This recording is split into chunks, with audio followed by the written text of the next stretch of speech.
vamos a ver entonces hoy poder legislativo. El poder legislativo en nuestro país está organizado por medio de dos cámaras. Tiene un sistema bicameral. Bicameral significa dos cámaras. Esas dos cámaras son una Cámara de Senadores y otra Cámara de Diputados. Aquí tenemos la estructura del Poder Legislativo. Vemos que la Cámara de Diputados representan a los habitantes de la nación, por lo tanto, es un diputado por una determinada cantidad de habitantes. Quiere decir que aquellas provincias que tienen más habitantes tienen más diputados que lo representan en el Congreso. Las que tienen menos habitantes tienen menos diputados que la representan en el Congreso. Los diputados se eligen a razón de 30 y pico de mil habitantes cada diputado. Los senadores es distinto porque los senadores son representantes directos de las provincias y son 3 diputados por cada provincia. O sea, no importa la cantidad de población que tenga la provincia, sino que todas tienen la misma cantidad de senadores. Entonces, los senadores, 3 por cada provincia. En la forma de elección, después van a ver que 2 representan a aquel partido que saca la mayor cantidad de votos y 1 para el que queda segundo en la elección. Como son 3 por provincia, los senadores son 72. Los diputados son 1 cada 33.000 habitantes, por lo tanto, son más o menos 257 diputados. Acá tenemos otro cuadrito donde está la misma representación. Senadores representan a las provincias, 72 en total, 3 por cada provincia, y los diputados representan al pueblo, 1 cada 33.000 habitantes. ¿Cuáles son los requisitos para ser diputado? En primer término, tiene que ser mayor de 25 años, tiene que tener 4 años de ciudadanía, o sea, si es argentino, directamente este ítem no, ya lo tiene.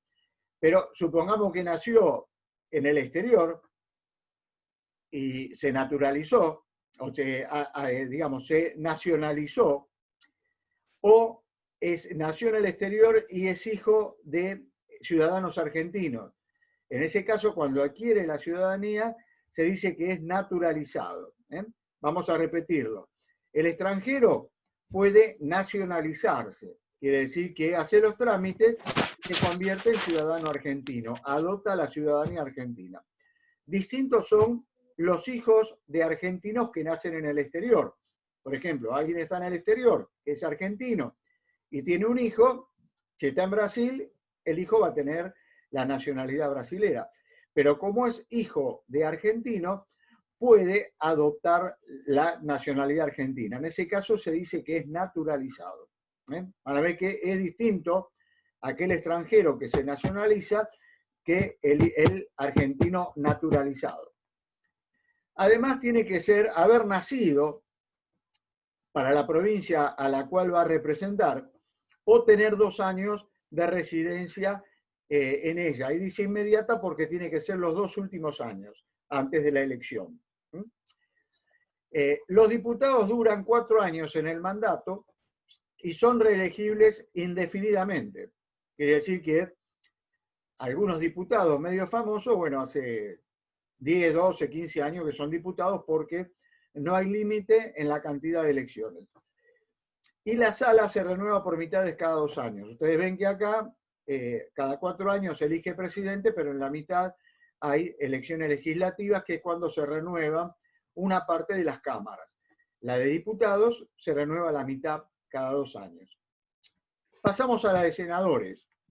Requisitos para ser senador son casi los mismos que para ser presidente. El primer requisito es que tiene que ser mayor de 30 años de edad. Tiene que haber sido 6 años ciudadano de la nación para extranjeros.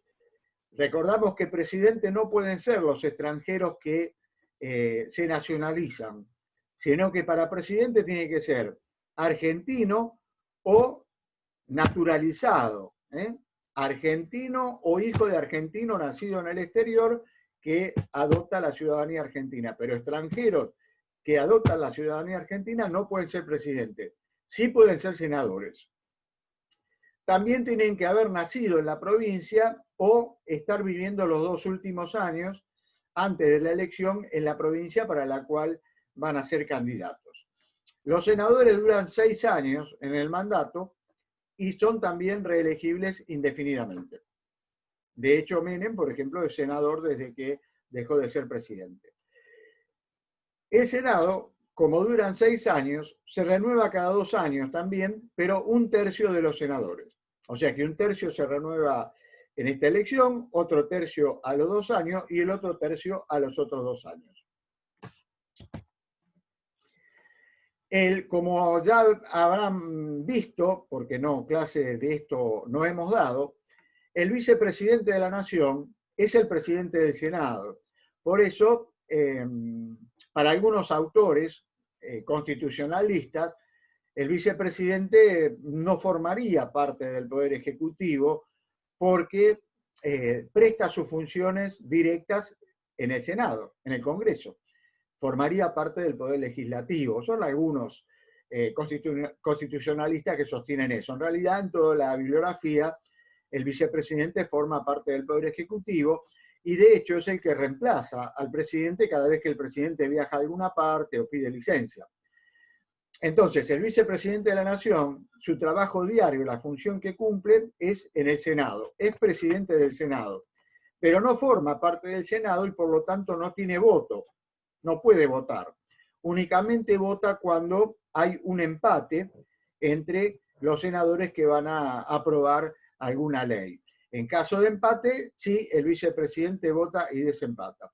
Un caso muy resonante en que votó el vicepresidente fue el vicepresidente Cobos, en aquel momento, cuando era la famosa ley, digamos, que gravaba con impuestos al campo, y en ese caso también la elección estaba empatada y desempató Cobos. Bueno, entre los mismos senadores después, en lo que se va a llamar, van a haber sesiones preparatorias, van a elegir quién es el presidente provisorio, porque el vicepresidente de la Nación habitualmente cumple funciones en el Poder Ejecutivo cada vez que el presidente viaja.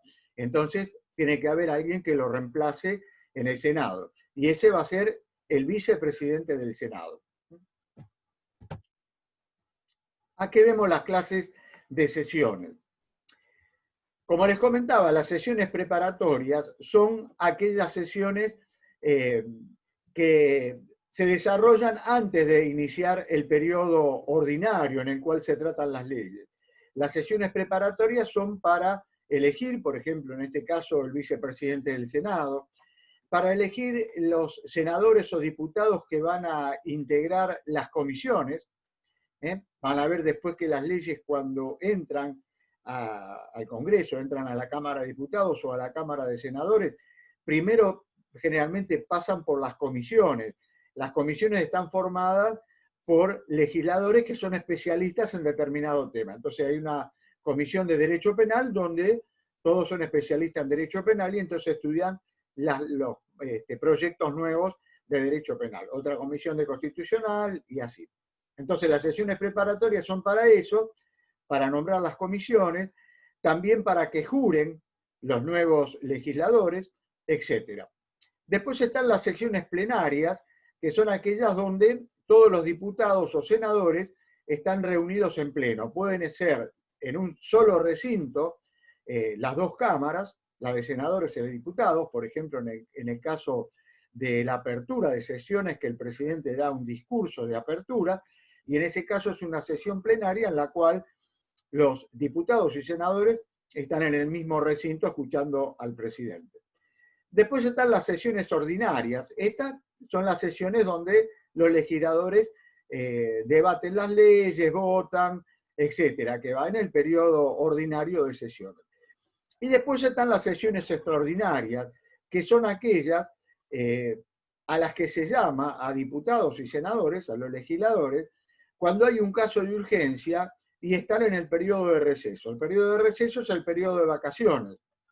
Cuando se terminan las sesiones y empieza el periodo de vacaciones, si hay algún tema urgente para tratar, por ejemplo, hay que declarar estado de sitio o alguna ley importante para tratar, el presidente puede llamar a sesiones extraordinarias. Entonces, las sesiones extraordinarias son aquellas que se hacen durante el periodo de receso, que es el de vacaciones de los legisladores. Bueno, y acá justamente comentamos lo que es el receso. Es el tiempo que no funciona el Congreso, están de vacaciones. Y esto va del 1 de diciembre al 28 de febrero del año siguiente. Durante esos 3 meses, si hay alguna situación de mucha urgencia, el presidente puede llamar a sesiones extraordinarias y entonces todos los legisladores tienen que venir y reunirse en las sesiones. Bueno, ¿cómo es el tratamiento de los proyectos de ley?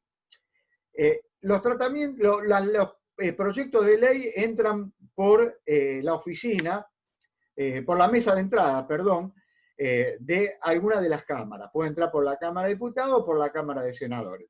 Y lo primero que hacen es ir al estudio en comisión, esas comisiones que estuve contando recién, que son con legisladores que son especialistas en determinado tema. Esos votan y emiten un dictamen. En la comisión, esos legisladores en la comisión emiten un dictamen. Un dictamen que puede decir que aconsejar que la ley se apruebe o que se modifique algo o que se rechace. Después de eso, entonces, el texto de la ley, el proyecto de ley con el dictamen de la comisión, se lo dan a cada uno de los legisladores y recién ahí se reúnen en plenario en la Cámara y votan de acuerdo a su mejor parecer. En algunos casos, cuando algunos proyectos de ley hay urgencia en que sean aprobados, se puede llegar a que entren directamente en la Cámara para ser tratados sin pasar por la comisión, por ese estudio en comisión. Y esto justamente se llama tratamiento sobre tabla. Esto algún legislador lo propone, y se propongo que tal ley se trate sobre tablas, y se aprueba con los 2/3 de los presentes, directamente la ley se somete al plenario, ahí donde están todos los diputados o los senadores, y directamente se vota si va a ser aprobada o rechazada. Repito, cuando no pasa por las comisiones, porque es un caso de urgencia, etcétera, esto se llama tratamiento sobre tabla. Se trata directamente en el recinto sin pasar por las comisiones que lo estudian. Y finalmente el quórum. El quórum es la cantidad mínima que tiene que haber de miembros para que empiece a funcionar un órgano colegiado. Entonces, la Cámara de Diputados, la Cámara de Senadores son órganos colegiados. Y para poder empezar a funcionar, a sesionar, a tratar un tema, tiene que haber quórum, tiene que haber una cantidad de presentes. Si no, no pueden empezar a funcionar. Por eso, cuando un partido quiere aprobar una ley y el otro partido está en contra, directamente los legisladores del partido que está en contra no entran al Congreso, se quedan afuera para que no se pueda reunir el quórum y no puedan iniciar la votación de la ley. Vemos que para algunas cosas el quórum es un quórum chiquitito, que es el quórum simple, que es la mitad más uno de los presentes, y en otros casos la Constitución va a exigir un quórum agravado, que es con los 2/3 de miembros de cada Cámara.